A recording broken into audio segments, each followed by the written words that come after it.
Venezuelan തീരത്തു നിന്നും 37 mile അകലെ സ്ഥിതി ചെയ്യുന്ന ഒരു കുഞ്ഞു കരീബിയൻ ദ്വീപ്. വെറും 444 ചതുരശ്ര കിലോമീറ്റർ വിസ്തൃതിയുള്ള ആ രാജ്യത്തെ ആകെ ജനസംഖ്യ 1.56 ലക്ഷം മാത്രം. വലിപ്പത്തിലും അംഗബലത്തിലും ഇത്തിരി കുഞ്ഞനാണെങ്കിലും ക്യുറാസാവോ എന്ന രാജ്യത്തിന്റെ മണ്ണും മനസ്സും നിറയെ ഇപ്പോൾ കാൽപന്താണ്.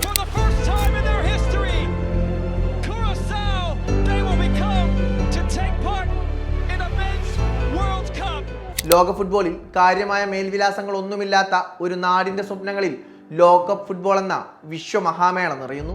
പുതിയ മൈതാനങ്ങളിലേക്കും ഭൂപ്രദേശങ്ങളിലേക്കും പടരുന്ന കാൽപന്ത് ഐതിഹ്യത്തിന്റെ പുത്തൻ മണ്ണായി മാറാനൊരുങ്ങുകയാണ് ഈ കൊച്ചു രാജ്യം. കഴിഞ്ഞ രാത്രി നടന്ന കോൺകക്കാഫ് യോഗ്യതാ മത്സരത്തിൽ ജമൈക്കക്കെതിരെ ഗോൾ രഹിത സമനില പിടിച്ചതോടെ ഫിഫ ലോകകപ്പിന് യോഗ്യത നേടുന്ന ഏറ്റവും ചെറിയ രാജ്യമെന്ന ഖ്യാതി സ്വന്തമാക്കിയിരിക്കുകയാണ് ക്യുറാസാവോ. കരീബിയൻ ദ്വീപ് മേഖലകളിൽ നിന്ന് ഹെയ്ത്തി, പനാമ രാജ്യങ്ങൾക്കൊപ്പമാണ് ക്യുറാസാവോ 2026 ലോകമാമാങ്കത്തിന് അർഹത നേടിയത്.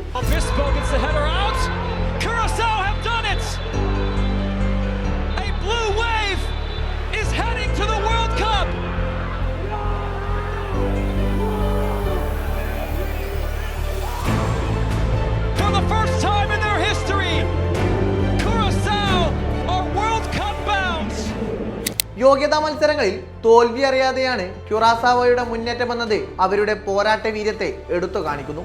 ബർമുഡക്കെതിരെ 7-0 വമ്പൻ ജയം നേടിയ ടീം 6 മത്സരങ്ങളിൽ നിന്ന് 12 പോയിന്റുമായി ഗ്രൂപ്പ് ബിയിൽ ഒന്നാമതാണ്. 78-കാരനായ ഡിക് അഡ്വക്കേറ്റ് ആണ് ടീമിന് കളി പഠിപ്പിക്കുന്നത്. വിശ്വമേളയിലേക്ക് യോഗ്യത നേടിയതോടെ ലോകകപ്പിലെ ഏറ്റവും പ്രായമേറിയ പരിശീലകൻ എന്ന റെക്കോർഡും ഡിക് അഡ്വക്കേറ്റ് സ്വന്തമാകും. നെതർലാൻഡ് ദേശീയ ടീമിനായി പന്ത് തട്ടിയ ഡിക് അഡ്വക്കേറ്റ് നെതർലാൻഡ്, ബെൽജിയം, റഷ്യ ടീമുകൾ ഉൾപ്പെടെ വമ്പന്മാരുടെ പരിശീലക കുപ്പായവും അണിഞ്ഞിട്ടുണ്ട്. കഴിഞ്ഞ വർഷം ജനുവരിയിലാണ് ഡിക് അഡ്വക്കേറ്റ് ക്യുറാസാവോയുടെ പരിശീലകനായി ചുമതലയേറ്റത്. നെതർലാൻഡ്സിൽ നിന്ന് സ്വാതന്ത്ര്യം പ്രഖ്യാപിച്ച് സ്വയം ഭരണാവകാശം നേടിയ ക്യുറാസാവോ 2010 ഫിഫയിൽ അംഗമായത്. 10 വർഷം മുമ്പ് ഫിഫയുടെ ലോക റാങ്കിങ്ങിൽ 150-ാം സ്ഥാനത്തായിരുന്ന അവർ ഇപ്പോൾ 82-ാം സ്ഥാനത്താണ്. ദേശീയ ടീമിലെ മുഴുവൻ അംഗങ്ങളും നെതർലാൻഡ്സുകാരാണെന്നത് മറ്റൊരു രസകരമായ വസ്തുത.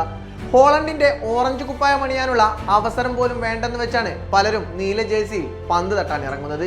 ഓറഞ്ച് നിറമുള്ള ക്യുറാസാവോയുടെ സ്വപ്നങ്ങളും സഫലമാവട്ടെ. കാൽപന്തിന്റെ പുസ്തകത്തിൽ അവരും പുതിയ കഥകൾ എഴുതട്ടെ.